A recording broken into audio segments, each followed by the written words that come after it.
Experts are now convinced that this skeleton is the first forensic evidence of Cleopatra's family ever found. The shape of the tomb, its similarity to the pharaohs, these are all parts of a code, and the whole of it comes together to make a complete picture. History tells us Cleopatra conquered empires with beauty and bent Rome to her will. But what if that story was carefully engineered? In 2025, science reopened a 2,000-year-old mystery hidden in ancient coins, fractured royal portraits, and a bloodline marked by illness. Was Cleopatra truly battling Rome? Or was she fighting something far more personal? This isn't a story of seduction or legend. It's a story of survival, secrecy, and a truth buried deeper than her tomb. One that could rewrite everything we think we know about the last pharaoh of Egypt. The hunt for the lost queen. The hunt for the lost tomb of Queen Cleopatra. Colleen searches for clues in the hieroglyphs. Here we see Cleopatra as the goddess Isis. For 2,000 years, the sands of Egypt have guarded one specific secret. The final resting place of Queen Cleopatra VII, the last pharaoh. Every expert will tell you the same thing. She is gone forever, buried somewhere beneath the modern streets of Alexandria, swallowed by earthquakes and rising Mediterranean tides. Case closed. Move on. But one woman refused to accept that verdict. Her name is Kathleen Martinez, and she is not your typical archaeologist. She is a criminal lawyer from the Dominican Republic who traded courtrooms for excavation sites. For 20 years, I've been searching for Queen Cleopatra. While professors debated ancient texts in comfortable university offices, Martinez was crawling through Egyptian tombs with a flashlight and a theory that everyone said was impossible. She did something no historian had done before. She treated Cleopatra's disappearance not as ancient history, but as a cold case murder investigation. She profiled the victim. She studied her psychology. She asked one simple question that changed everything. If you were the most hunted woman in the ancient world, where would you hide your body? While every other expert was digging through the rubble of Alexandria, Martinez looked 30 miles west to a crumbling temple complex called Taposiris Magna. Her logic was simple but brilliant. Cleopatra was not just hiding from death. She was hiding from humiliation. The queen knew that if the Romans captured her body, they would parade it through the streets of Rome in chains, just as they had done to her own sister years earlier. She would rather vanish forever than suffer that fate. She needed a tomb that could never be found, never be defiled, never be used as a Roman trophy. For 20 years, Martinez dug through that temple. 20 years of skeptical colleagues, 20 years of funding battles, 20 years of critics calling her obsessed. And then, in 2022, the ground beneath her feet revealed something that silenced every doubter. Her team discovered a massive underground anomaly using ground-penetrating radar. They broke through the limestone and found a tunnel. Not just any tunnel. This passage stretches over 4,300 feet, nearly a mile long, carved through solid bedrock 40 feet beneath the surface. It stands 6 feet high, partially submerged in mud and ancient water that has been sitting there since the Roman Empire fell. And it heads straight toward the Mediterranean Sea. Engineers who examined the discovery were stunned. They called it a geometric miracle. The tunnel is an exact replica of a legendary Greek engineering feat, the Tunnel of Eupalinos, which was considered one of the wonders of the ancient world. Someone built this passage with extraordinary precision, using technology that should not have existed at that time. Here is the question that keeps archaeologists awake at night. Why? Why go to this extreme? Why dig 40 feet underground into unstable, dangerous rock that could collapse at any moment? You do not build a mile-long tunnel for a minor religious site. You do not invest decades of labor and engineering genius for something ordinary.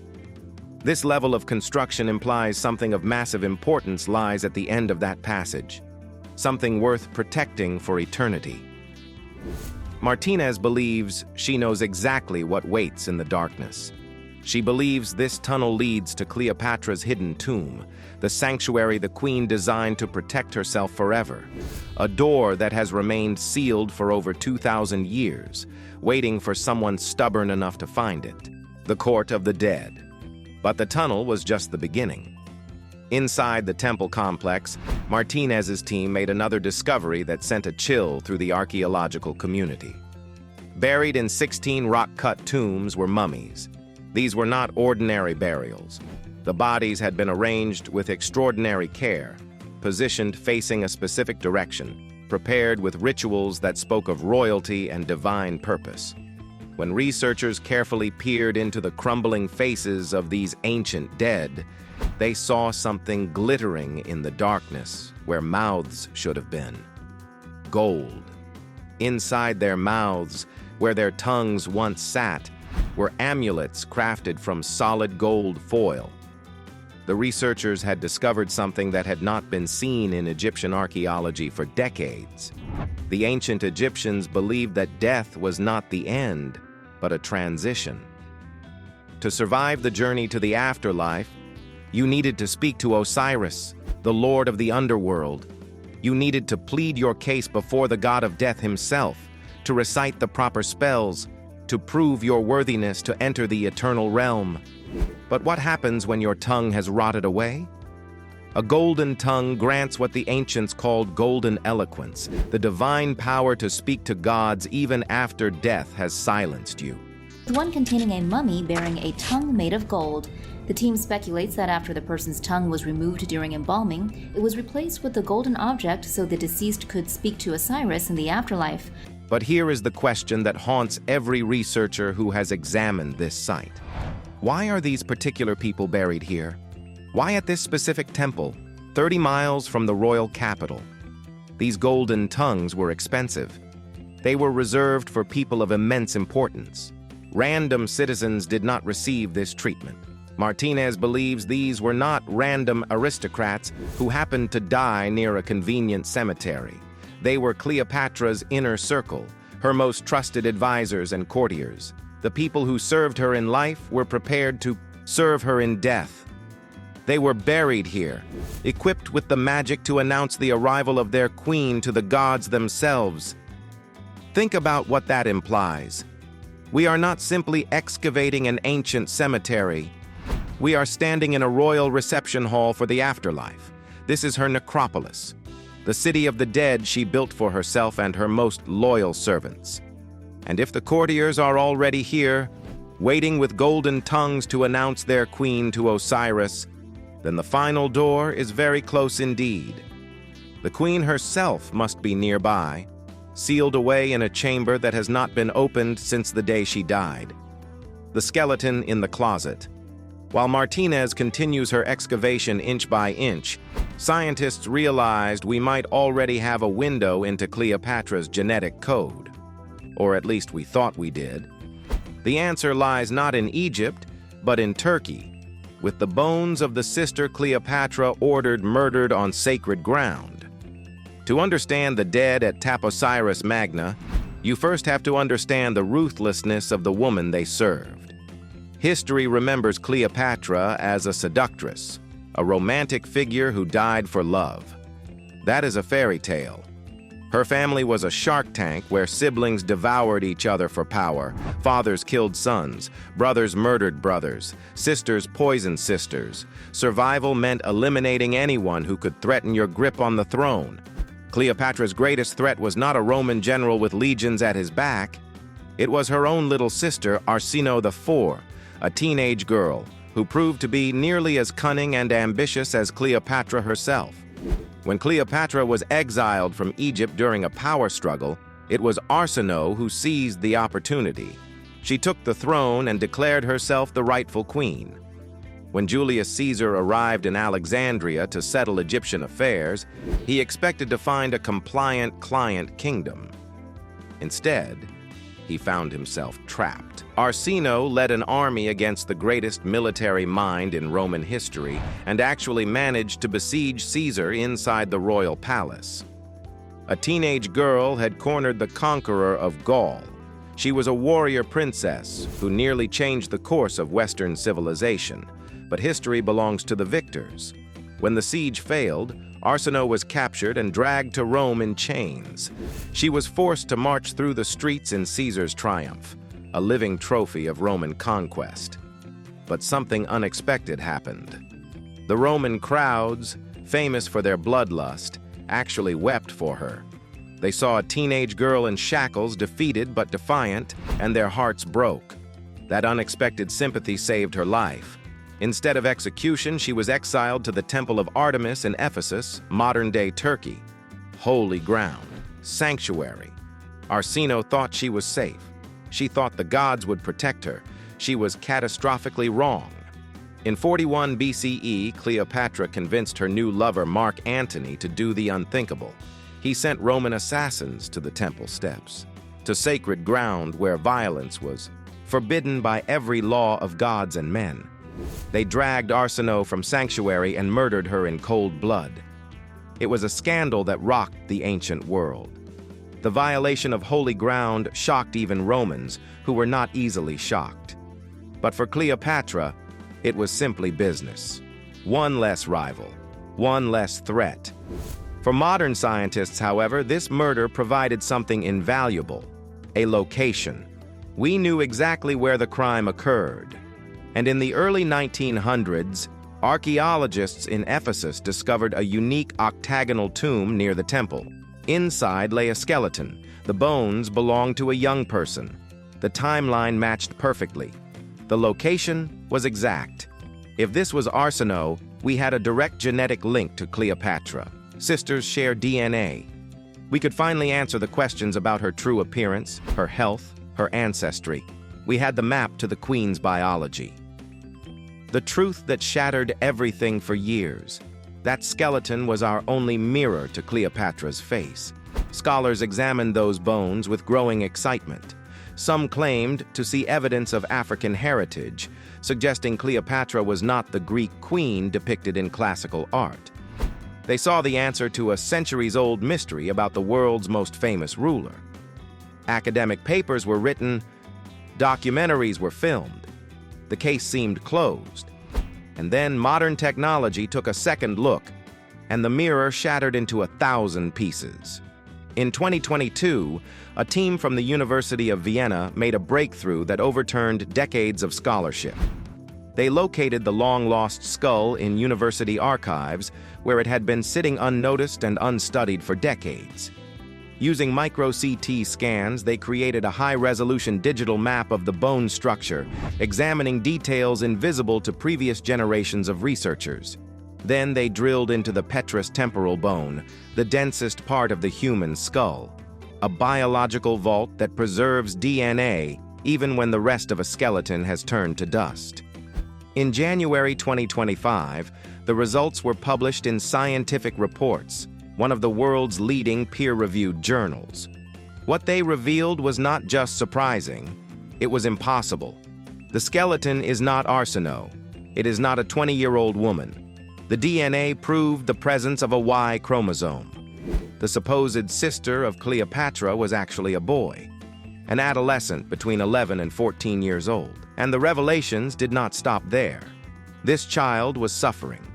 The CT scans showed severe developmental disorders that would have been visible in life: a stunted jaw, an asymmetrical, twisted skull. Analysis by medical experts suggests he may have had Treacher-Collins syndrome, a genetic condition that causes facial deformities or severe rickets from malnutrition. This was not a healthy royal rival assassinated on temple steps.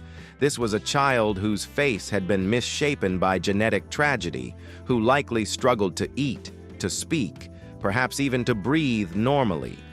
Even more disturbing, his DNA traces not to Egypt or Greece, but to Italy or Sardinia. He was European, not Egyptian. Cleopatra's dynasty was thought to be Greek, European, Caucasian. But But some scholars now believe Cleopatra and her siblings had African blood.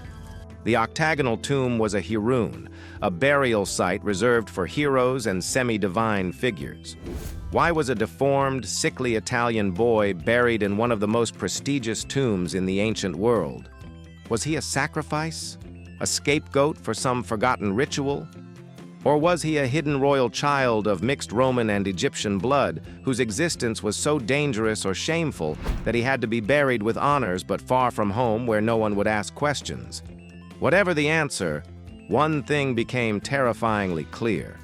The scientific proof of Cleopatra's appearance that scholars had relied upon for decades was an illusion built on contaminated samples and wishful thinking. We were back to zero. Everything we thought we knew was wrong. The family tree that collapsed in on itself. So where does that leave us? It leaves us with the historical record, and that record reveals something far more disturbing than any hidden tomb ever could. Cleopatra was not just a queen shaped by politics and power. She was the final product of one of the most aggressively inbred royal dynasties in human history. Her family tree did not grow outward like a normal genealogy. It folded inward, collapsing on itself like a dying star. The Ptolemies were a Greek dynasty that ruled Egypt for nearly 3 centuries after the death of Alexander the Great. From the beginning, they were obsessed with legitimacy. They believed their right to rule came not from the Egyptian people, but from their blood. Blood they claimed was divine, closer to the gods than to ordinary humans. To preserve that supposed purity, they adopted an ancient pharaonic custom and pushed it to an extreme few civilizations ever dared: systematic marriage between siblings. Not distant cousins, not political alliances between branches of the family. Full brothers and sisters, born to the same mother and father, were married and expected to produce heirs. This was not an exception. It was policy. Generation after generation, the same DNA circulated within the same narrow bloodline, creating what modern scientists would describe as a genetic closed loop that lasted nearly 300 years. Cleopatra's own parents, Ptolemy V and Cleopatra V, were almost certainly full siblings. Her grandparents may have been brother and sister, or uncle and niece. And when historians trace the lineage further back, the same pattern repeats again and again. The Ptolemaic dynasty did not diversify. It recycled itself. Geneticists measure the consequences of this practice using a metric called the coefficient of inbreeding, which estimates how much identical DNA a person inherits from both parents. For context, a child born to first cousins has a coefficient of about 6%, already considered risky. Studies of the Ptolemaic family tree suggest Cleopatra's coefficient exceeded 45%, nearly 8 times higher. To understand how catastrophic that number is, historians often compare Cleopatra to Charles II of Spain, the last of the Habsburg dynasty. Known as the Bewitched, Charles II suffered from severe physical and cognitive disabilities. He could not speak until age 4 or walk until age 8. His jaw was so deformed he could barely chew food. He was constantly ill and likely suffered from epilepsy. When he died at 38, his autopsy described a body barely functioning. His coefficient of inbreeding was around 25%. Cleopatra's was nearly double. The biological mechanism behind this disaster is called homozygosity. Under normal circumstances, each parent contributes different versions of genes, allowing healthy dominant traits to mask harmful recessive ones. It's a built-in safety system that protects most humans from genetic failure. But when parents are siblings, they carry the same flaws inherited from the same ancestors. There is no backup, no correction. The errors compound with every generation, allowing diseases, weaknesses, and deformities to emerge unchecked. By every rule of modern genetics, Cleopatra should have been a biological catastrophe, physically frail, cognitively impaired, and unlikely to survive long. And yet history presents a terrifying contradiction. Cleopatra was brilliant. She spoke 9 languages fluently. She outmaneuvered Roman politicians, formed strategic alliances with Julius Caesar and Mark Antony, and ruled Egypt for more than 2 decades under constant pressure. She was intelligent, decisive, and formidable. So how did someone born from such a genetic nightmare become one of the most capable rulers in history? That question leads to the most unsettling possibility of all, and it's one we are only beginning to confront. The mask of genius.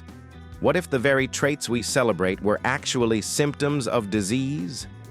What if her legendary energy was not brilliance but biology gone wrong, a genetic disorder masquerading as genius? To understand what Cleopatra was truly fighting, look at her great-granduncle, Ptolemy VIII. The family called him Physcon, which translates to potbelly, but that nickname was a polite understatement for what historical sources actually describe. Records paint a picture of a man who was morbidly obese, with limbs too weak to support his massive frame. Servants had to physically carry him from room to room. He could not stand for ceremonies. He could not walk to his throne. But look closer at the ancient descriptions, and you see something more specific than simple obesity. Sources mention a grotesquely swollen neck, prominent bulging eyes that seem to protrude from his skull, chronic shortness of breath even when sitting still, mood swings that terrified his court, sudden rages followed by periods of exhaustion. Modern medical historians examining the Ptolemaic dynasty across multiple generations see a pattern emerging. They see a family line plagued by metabolic disorders and obesity. They see evidence of chronic fatigue and lethargy. And most significantly, they see the unmistakable markers of Graves' disease, an autoimmune disorder that attacks the thyroid gland. Graves' disease causes the classic bulging eyes described in ancient sources. It causes a visible goiter, a swelling of the neck, and it causes something else far more insidious that explains a great deal about Cleopatra. Graves' disease floods the body with thyroid hormones, creating a state of constant hyperstimulation. The symptoms include manic energy that never seems to stop, rapid speech that races ahead of normal conversation, chronic insomnia where sleep becomes nearly impossible, erratic high-stakes behavior, and impulsive decision-making. The body runs hot, burning through resources, unable to slow down. Does that description sound familiar? Historians have always praised Cleopatra for her boundless vitality. Ancient sources marvel that she could work through entire nights without rest, that she was perpetually in motion, traveling, scheming, negotiating, that she made bold decisions other rulers would never dare, betting her entire kingdom on audacious gambles. We have framed this as genius, as the mark of a superior mind. But medical anthropologists are now asking a darker question. Was Cleopatra's legendary energy actually a symptom of genetic thyroid dysfunction passed down through her inbred bloodline? Was the fire inside her not ambition, but illness, a body that could not stop pushing itself even when rest was desperately needed? And if she was suffering from chronic illness, how did she function at such an extraordinarily high level for over 2 decades? The answer might lie in a skill historians have long overlooked. Cleopatra was not just a queen and politician. She was a pharmaceutical genius operating in the medicine capital of the ancient world. The world's first biohacker, Egypt, was the pharmaceutical capital of the ancient world, home to medical knowledge accumulated over 3,000 years. The Great Library of Alexandria contained more medical texts than anywhere else on Earth. Alexandria has built a new library, the Bibliotheca Alexandrina, in the spirit of the original. And as queen, Cleopatra had access to the entire arsenal of ancient medicine, resources no other person alive could match. If she suffered from the chronic joint and bone pain that plagued deeply inbred dynasties, the same agonizing symptoms that would cripple the Habsburgs centuries later.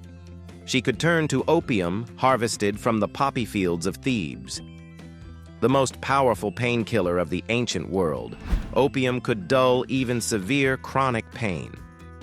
Did Cleopatra use it to silence the ache in her genetically compromised joints so she could stand tall through endless diplomatic receptions, appearing regal while her bones screamed in private? If the mania, tremors, and insomnia associated with Graves's disease kept her mind racing uncontrollably, she could rely on Kaifai, a complex temple incense burned at night and composed of 16 different ingredients. Plutarch described its scent as lulling people to sleep and loosening the tensions of the day like untying a knot.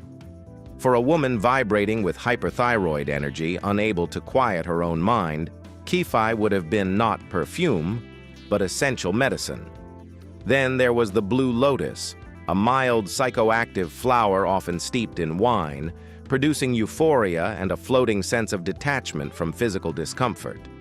Cleopatra's legendary charisma, which captivated Julius Caesar and Mark Antony, may have been more than natural magnetism.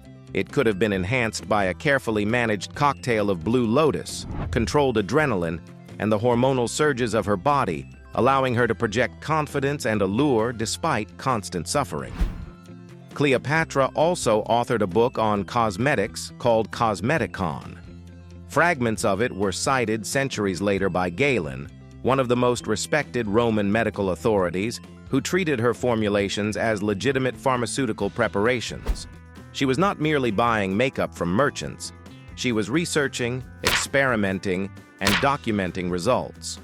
Her obsession with cosmetics was not vanity, it was survival. If genetic illness gave her skin conditions, Graves's disease caused a visible goiter, or eye protrusion threatened her appearance, her creations served as medical camouflage. Kohl may have reshaped prominent eyes, collars, and heavy jewelry concealed a swollen neck, and clothing turned symptoms into style. What later generations admired as Egyptian royal fashion may have begun as one woman hiding her illness. In this light, Cleopatra emerges as arguably the world's first biohacker, a brilliant strategist trapped in a genetically compromised body using chemistry, botany, and artistry to project the image of a living goddess while privately managing her own medical conditions. Every public appearance was a performance. Every audience with Caesar or Antony relied not just on intellect or charm, but careful preparation of her body and presence. Cleopatra painted a carefully constructed lie over her face every day of her reign. Yet the truth of her life, and the extraordinary measures she took to survive and thrive, remain buried somewhere in the Egyptian darkness, waiting to be uncovered.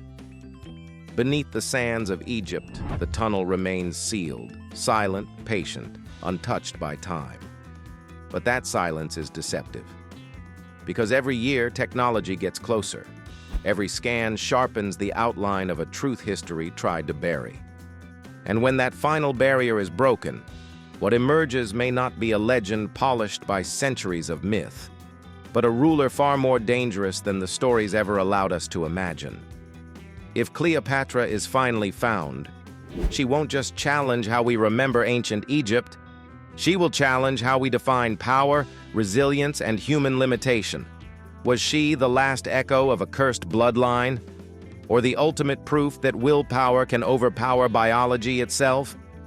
The answer is still locked, underground, waiting. And when it comes to light, it won't just change the past, it will force us to rethink what greatness really looks like. So as the desert keeps its secret a little longer, ask yourself this. If the truth strips away the goddess and reveals only a survivor, does the legend fall apart, or does it become unstoppable? Because one thing is certain, this story isn't ending here.